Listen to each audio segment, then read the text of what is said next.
দেখলাম ফারুকিক ধরিছে বিএনপির পোলাপাইন, কেন ওয়াসিমের ছবি ড্রোন শোতে দেখায় নাই।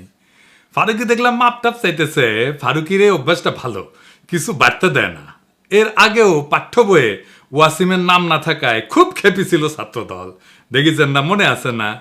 ছাত্রদলরে বলি, ছোট ভাই হিসাবেই বলি, ওয়াসিম আমাদের প্রিয়, সব শহীদেরাই আমাদের প্রিয়। শহীদদের উপরে দখলদারি করতে নাই, এতে শহীদের অসম্মান হয়, অমর্যাদা হয়। এটা পরামর্শ দিই, আর এটা ইতিহাস বলি। 1990-এ আইকনিক শহীদ ছিল দুইজন, নূর হোসেন আর ডাক্তার মিলন।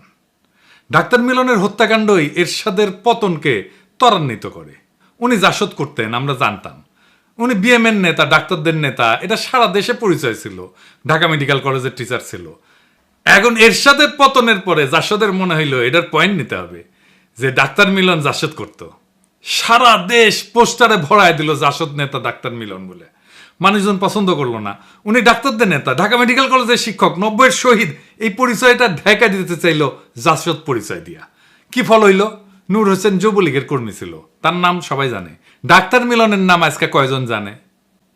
এইভাবেই দলের স্বার্থ খাইয়া ফেলে শহীদের অমরত্বকে। ওয়াসিম শুধু না, সব শহীদের নামই টিকে থাকবে যদি ছাত্রদল আদিক্ষেতা না করে। শহীদদের মধ্যে শিবিরের ছেলে নাই? অবশ্যই আছে, ওরা তো আদিক্ষেতা করতেছে না। একমাত্র ওয়াসিমকে নিয়ে আদিক্ষেতা করতেছে ছাত্রদল। যখন মানুষ দেখবে যে আরে জোর করতেছে তো আমার উপরে, তখনই মানুষ মুখ ফিরায় নেবে। এভাবে হয় না আসলে। ওয়াসিমের নাম না আসলে কোথাও, যেইভাবে ছাত্রদল ঝাঁপায় পড়তেছে তার উপরে, তাদের কিছু কথা বলতেই হয়।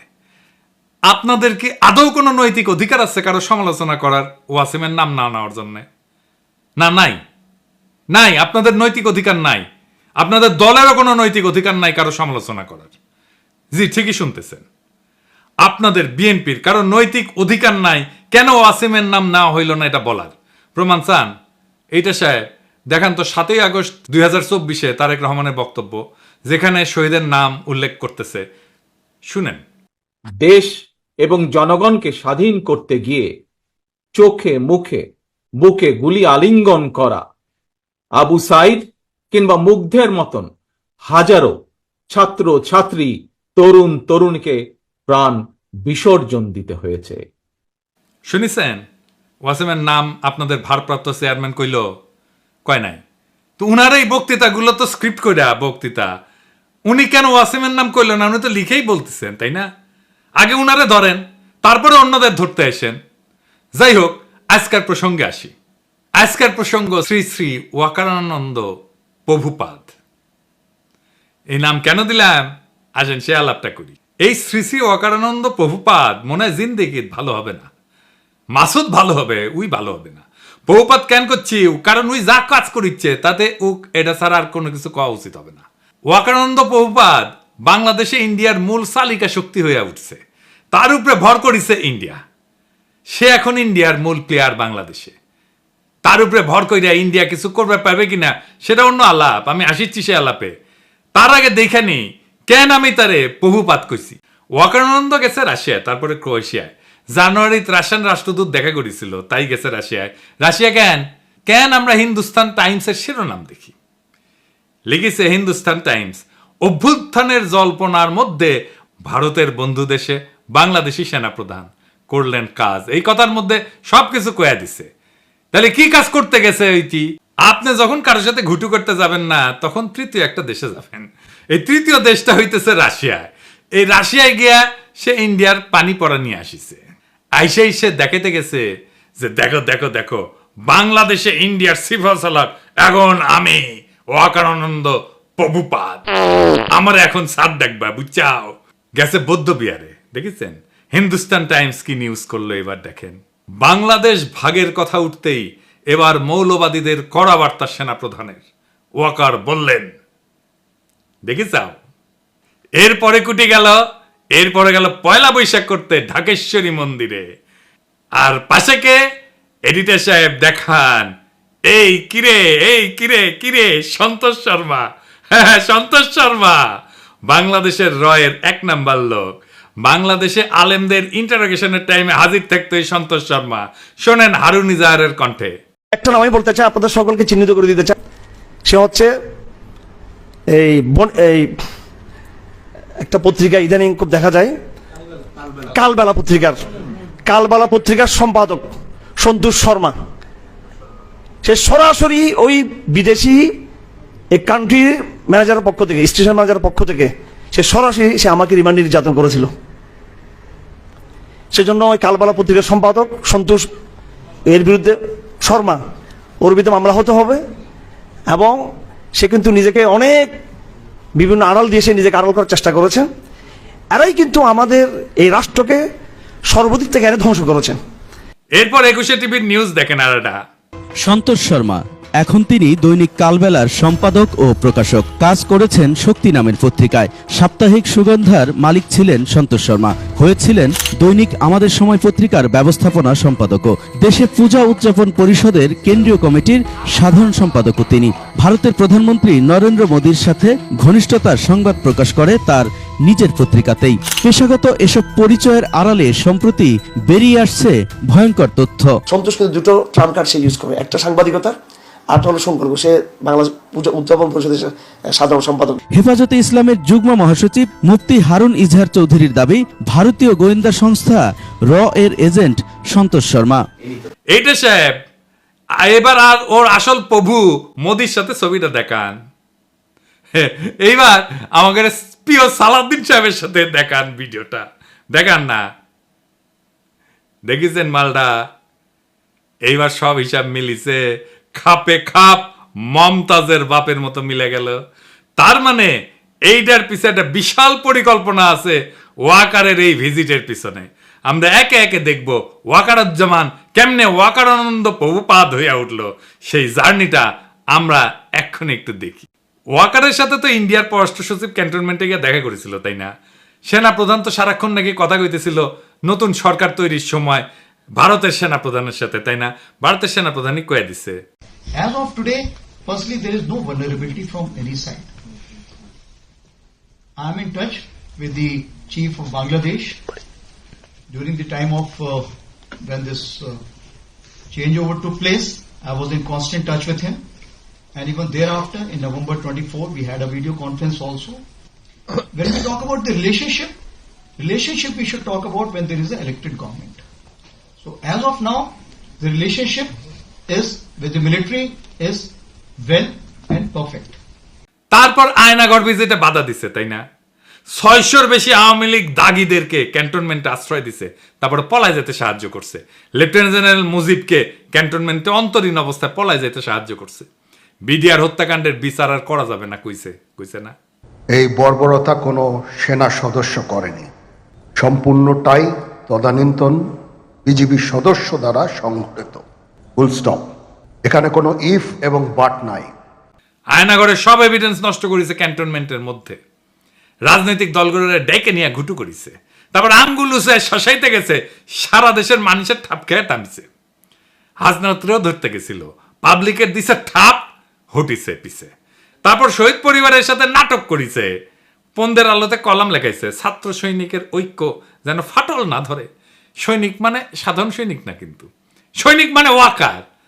তারপরে সার্জিসরা ম্যানেজ করেছে ওয়াকার, তারে দিয়ে বিবৃতি দেওয়াইছে। তো সার্জিসের নিয়ে একটা কথা কওয়া দরকার। অনেকেই কইছে, আমি কিছু কই নাই, এমন একটু কই আর কি। সার্জিসের কথাবার্তা শুনে আমি শিওর ওয়াকারের সাথে ওরা একটা গুটু হয়েছে। সার্জিস একটা কথা কই তোমারে ছোট ভাই মনে কইরা, আমাদের টাইমে এরশাদের বিরুদ্ধে আন্দোলন করতেছি, তখন ডাকসুর জিএস ছিল জিয়াউদ্দিন বাবলু। দারুণ বক্তৃতা দিত, বাসদ ছাত্রলীগ করছিল, খুব স্মার্ট পোলা ছিল, তোমার মতোই বক্তৃতা দিত, সুন্দর করে কথা কইতো আর কি। এরশাদের সাথে হাত মিলাইল, মন্ত্রী হইল এরশাদের, মারা গেছে বেচারা, কিন্তু তার পলিটিক্যাল ক্যারিয়ার শেষ। ক্ষমতার সাথে কম্প্রোমাইজ করলে রাজনীতি থাকে না, রাজনীতি হইতেছে ক্ষমতার সাথে টক্কর দেওয়া। বাংলাদেশে খালেদা জিয়ার যে ইমেজ, এটা হয়েছে তার প্রিন্সিপালড পজিশনের জন্য। হাসিনার যে খাইস্টা ইমেজ, তা কম্প্রোমাইজের জন্য। জিয়াউদ্দিন বাবলু তো আমারও নেতা ছিল, আমি তো তখন মফস্বলের ছোট নেতা। আর জিয়াউদ্দিন বাবলুকে কেউ চিনে? ওই সময়ের কত নেতা আছে না, কত নেতা ছিল। তো আমার যেটুকু পরিচিত হয়েছে সেটুকু পরিচিত তো তাদের নাই। অথচ আমি তো তখন মফস্বলে কর্মী ছিলাম, তাই না? রাজনীতি একটা অনেক লম্বা পথ। এইখানে এই বয়সে কম্প্রোমাইজ করে ফেললে হয়তো এমপি হবা 2-1 বার, তারও বেশি হইতে পারো, মন্ত্রীও হয়তো হবা, তারপর জিয়াউদ্দিন বাবলু হয়ে যাবে। হাসনাত মন্ত্রী এমপি হইতে পারবে কিনা জানি না, কিন্তু বাংলাদেশের নেতা হবে, আগামীর বাংলাদেশের নেতা হবে যদি তার ইমেজটা এইভাবে ধরে রাখতে পারে। মার্চ ফর গাজায় হাসনাত যে মিছিল করিচ্ছেন না, ওর পাশের জায়গাটা তো তোমার হইতে পারতো সার্জিস, হয় নাই? ওই জায়গাটা রাজনীতির। আর ওয়াকানন্দ প্রভুপাদের সাথে যে কোনো কথাবার্তার নেগোসিয়েশন সব প্রাসাদ ষড়যন্ত্র, ওইখানে রাজনীতি থাকে না। যাই হোক, এই যে ওয়াকার এইসব করিচ্ছে, কেন করিচ্ছে, কিভাবে শুরু হইল এটা? বিক্রম মিশ্র এসে তার সাথে মিটিং করলো। আসছিল বিক্রম মিশ্র বাংলাদেশে, তারপরে হাওয়া, ওর খোঁজ পাওয়া যাচ্ছে না কয়েক ঘন্টা। তারপরে দেখা গেল ওয়াকারের সাথে মিটিং করেছে, এবং এই মিটিং কোনো শিডিউলে করা মিটিং না, কোনো আগে থেকে ঠিক করা মিটিং না, হুট করে মিটিংটা কইরা চলে গেল। তারপরে খালেদা জিয়ার সাথে দেখা করলো ওয়াকার। এটাই হইতেছে মূল খেলা ঘোরানোর ইভেন্ট। এইখানেই ওয়াকার, বিএনপি আর ইন্ডিয়া তিনজন এক লাইনে আসে। ওয়াকার হইয়া ওঠে বাংলাদেশে ইন্ডিয়ার পিভট। মানে সাইকেলের চাকা দেখেছেন না তো, সাইকেলের চাকা স্পোক গুলা যে লেগে থাকে যে মাঝখানে, ওই যে ইয়ের কাছে, ওই গোল্লিয়ের কাছে, ওটাই হইতেছে পিভট, বুঝছাও? তো বিএনপি তো এইটা পিভট হয়ে উঠছে ওয়াকার। বিএনপি ৭২-এর সংবিধান, মুক্তিযুদ্ধের চেতনার, অসাম্প্রদায়িকতার, আওয়ামী লীগ ন্যারেটিভ গুলো বলতে শুরু করছে না তারপর থেকে। তারপরে ওয়াকারের পৌরুষ জেগে ওঠে, সে হারকুলিস হইতেছে, রাওয়া ক্লাবে আঙ্গুল উঁচায় দাবরানি দেওয়ার চেষ্টা করে। ওই দাবরানি আমি একা দাঁড়ায় চ্যালেঞ্জ করেছিলাম। আমি বলেছিলাম, ওই আঙ্গুল আমরা চিনি, নামায় কথা বলো ওয়াকার। তারপরে তো হাসনাতের ঘটনা ঘটলো। আমরা যখন পাল্টা দাবরানি দিলাম, তখন তারেক রহমান ওয়াকারের পিছে দাঁড়াইলো, বলল সেনাবাহিনীকে বিতর্কিত করার চেষ্টা হচ্ছে। ওয়াকার কি সেনাবাহিনী নাকি একজন ব্যক্তি? তারেক রহমানের ওয়াকারকে কেন সেভ করতে নামতে হইল? ওয়াকার তো নিজেই বিতর্কিত কাজ করতেছে, একটা দুইটা না, অসংখ্য। বিক্রম মিশ্র হাওয়া হয়ে গেল কয়েক ঘন্টার জন্য, তারপরে জানা গেল ওয়াকারের সাথে মিটিং। একটা রেসপন্সিবল রাজনৈতিক দল হিসেবে তো তারেক রহমানের ওয়াকারকে প্রশ্ন করা উচিত ছিল, বিক্রম মিশ্রের সাথে কি আলাপ, কি কথা তাহার শোনে। এই মিটিং তো শিডিউলের বাইরে ছিল। শয়তানির পর শয়তানি করে যাবে, কিছু কওয়া যাবে না, বললেই সেটা সেনাবাহিনীর বিতর্কিত করার চেষ্টা হবে। বাহ, খুব মজা। আমি যার আমি করবো, আমাকে কেউ কিছু কইতে পারবে না। কি চমৎকার ইন্ডেমনিটি। যাই হোক, ওয়াকারকে দিয়া ইন্ডিয়া কি অ্যাচিভ করাইতেছে? প্রথম, হাসিনার বিচার যেন বন্ধ করতে পারে। ২ নাম্বার, আওয়ামী লীগকে যেন নির্বাচন করতে দেওয়া হয়, সেজন্য ওয়াকার ইনক্লুসিভ নির্বাচনের কথা কয়। ৩ নাম্বার, আওয়ামী লীগ যেন পুনর্বাসিত হয়। এই জন্য ওয়াকার যত নড়াচড়া করবে, ততই রাজপথে আওয়ামী লীগের মিছিল বেরোবে, বড় হইতে থাকবে এই মিছিল। ওর বাসায় যে আগুন দেবে। আর ফাইনালি আওয়ামী লীগকে যদি ফেরানো নাই যায়, তাইলে আওয়ামী লীগ ইন্ডিয়ার হইয়া যে রোলটা প্লে করেছিল, সেটা যেন বিএনপি করে, আবার যেন ইন্ডিয়ান রাজত্ব কায়েম হয় বাংলাদেশে। তো ওয়াকার করে দিয়া কি আবার রাজত্ব কায়েম করতে পারবে ইন্ডিয়া? স্বপ্নে পারতে পারে, স্বপ্নে তো কত কিছুই খাওয়া যায়। 1/11 আমেরিকায় কু করাইছিল না, তারপরে বাংলাদেশকে তুলে দিছিল ইন্ডিয়ার হাতে। ইন্ডিয়ার নিজের একার কিন্তু হ্যাডম হয় নাই বাংলাদেশের উপরে দখলদারি কায়েম করার। ইন্ডিয়ার বাপেরও সাধ্য নাই বাংলাদেশে আবার দখলদারি কায়েম করে, বরং ওয়াকার, বিএনপি আর ইন্ডিয়ার এই অশুভ মৈত্রী পরাজিত হবে। এটাই ইতিহাসের নিয়তি। বাংলাদেশে এক গুরুত্বপূর্ণ সন্ধিক্ষণে দাঁড়ায় আছে।